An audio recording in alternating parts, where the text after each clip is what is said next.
Assalamualaikum warahmatullahi wabarakatuh. Perkenalkan, nama saya Ika Widastuti, NIM 18802241028. Untuk membuka presentasi kali ini, saya ingin bertanya kabarnya teman-teman. Bagaimana kabar teman-teman selama menjalani perkuliahan online semester ini? Apakah masih merasa enjoy karena bisa kuliah di rumah aja, atau malah sudah merasa bosan karena hanya kuliah di rumah saja? Baik, apapun keadaan yang teman-teman alami, saya harap teman-teman selalu menjaga kesehatan ya. Nah, pada slide pertama, ini dia. Kesehatan adalah anugerah terindah yang terkadang lupa untuk kita syukuri. Mengapa demikian?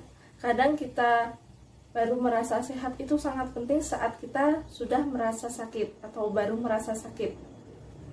Nah, dari itu di saat masa-masa seperti ini kita selalu harus menjaga kesehatan. Selain dari menjaga asupan makan, tentu saja juga dari asupan minum atau kebutuhan cairan dalam tubuh. Kekurangan asupan cairan dalam tubuh itu dapat menyebabkan dehidrasi. Tentu teman-teman sudah tidak asing lagi dengan apa itu dehidrasi ya. Dehidrasi adalah kondisi ketika tubuh kehilangan lebih banyak cairan daripada yang didapatkannya. Akibatnya, tubuh tidak dapat berfungsi secara normal. Hal ini dikarenakan kadar gula dan garam dalam tubuh mengalami penurunan atau tidak cukup asupannya. Beberapa orang menganggap dehidrasi itu sebagai sesuatu hal yang tidak penting atau tidak perlu diatasi. Padahal hal ini, jika terus-menerus berlanjut, dapat berdampak kepada fungsi dalam tubuh, seperti dalam pencernaan dan kesehatan. Nah, dehidrasi dapat dikenali jika terdapat gejala-gejala berikut. Ada dua tingkatan gejala dehidrasi. Yang pertama adalah gejala ringan sedang dan yang kedua adalah gejala berat. Pada gejala ringan sedang dapat ditandai dengan timbulnya rasa haus, kemudian bibir kering dan mulut kering disertai bibir pecah-pecah ya biasanya. Kemudian teman-teman juga dapat sering mengantuk dan mudah lelah. Jika kalian perhatikan saat buang air kecil ketika teman-teman dehidrasi, warna urin yang dikeluarkan akan berwarna lebih pekat. Nah, selanjutnya pada gejala berat. Pada gejala dehidrasi berat dapat ditandai dengan pusing, kemudian tekanan darah rendah, dan lebih lanjut lagi dapat menyebabkan demam, dan mudah marah dan kebingungan. Nah, jika teman-teman merasa sedang lebih sensitif atau kurang fokus, mungkin teman-teman sedang mengalami dehidrasi atau kurang minum. Nah, saya di sini ada tabel mengenai warna-warna urin dari yang putih, warna pekat hingga warna merah nih teman-teman. Yang pertama ada warna no color atau transparan.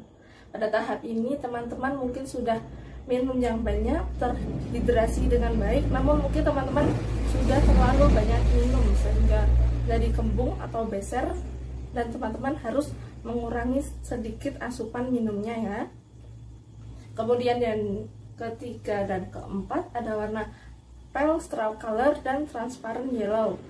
Pada tahap warna urin yang ini berarti teman-teman di dalam tubuhnya sudah tercukupi asupan cairan dengan baik. Harus dipertahankan nih jika kalian memiliki warna urin yang seperti ini. Kemudian dark yellow. Pada warna ini mungkin teman-teman sudah minum tapi perlu ditambah lagi asupan minumnya ya teman-teman. Kemudian amber or honey. Nah, pada warna ini mungkin teman-teman minumnya cuma sedikit sekali ya. Hati-hati nih teman-teman dengan kesehatannya jika kurang minum. Kesehatanmu loh ya. Kemudian pada warna sirup or brown ale. Ini warna urin yang udah coklat banget. Mungkin teman-teman seharian mungkin nggak minum atau lupa minum, gimana? Ini udah parah banget ya, teman-teman harus memperbanyak minum. Kalau bisa ke dokter aja deh biar diobatin. Kemudian pink to reddish atau pink kemerahan. Ini bukan darah haid ya teman-teman, ingat. Ini warna urin.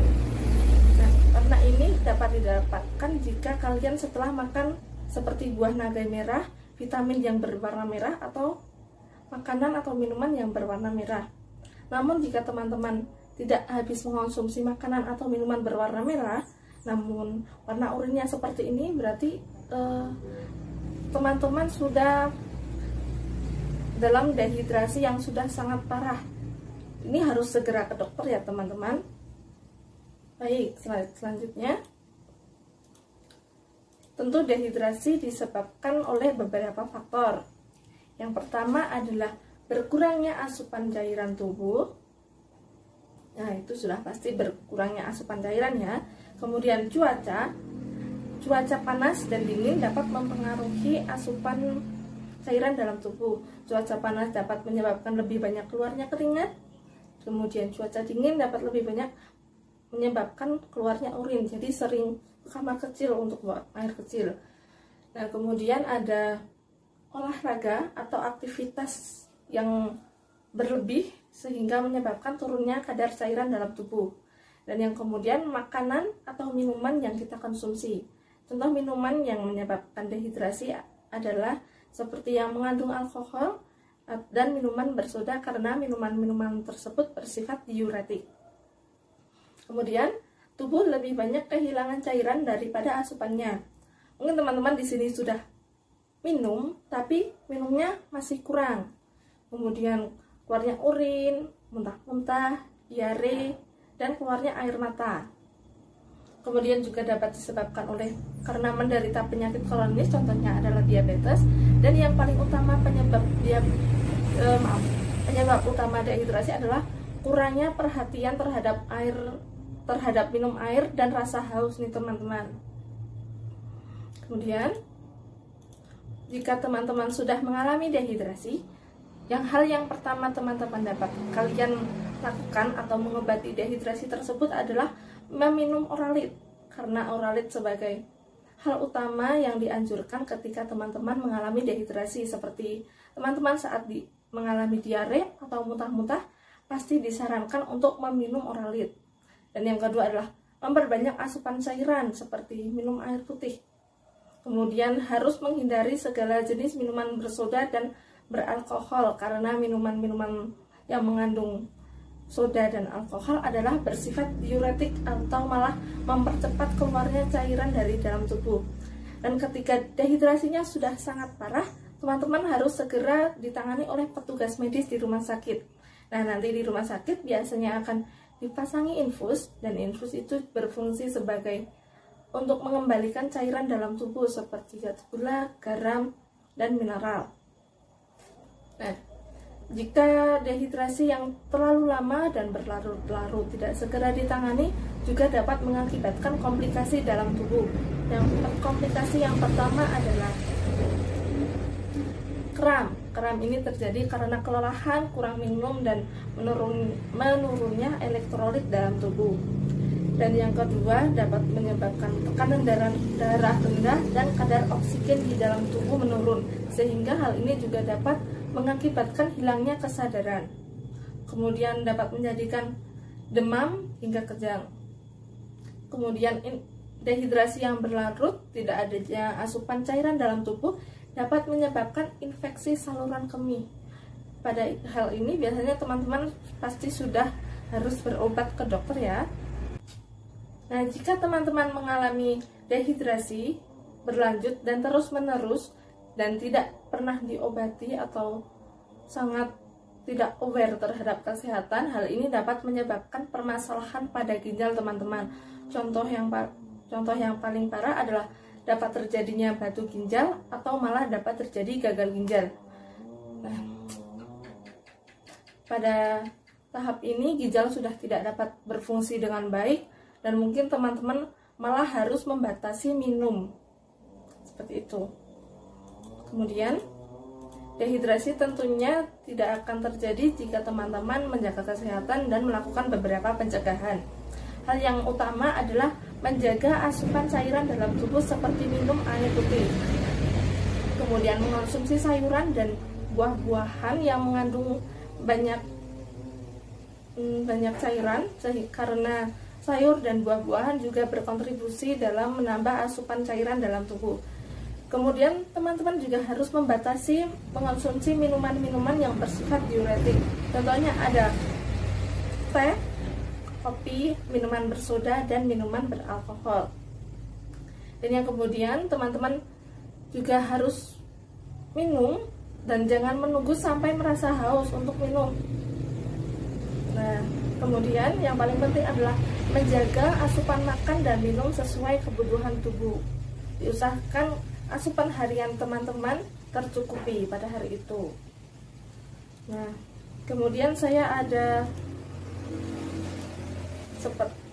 poster dari Kemenkes RI ini.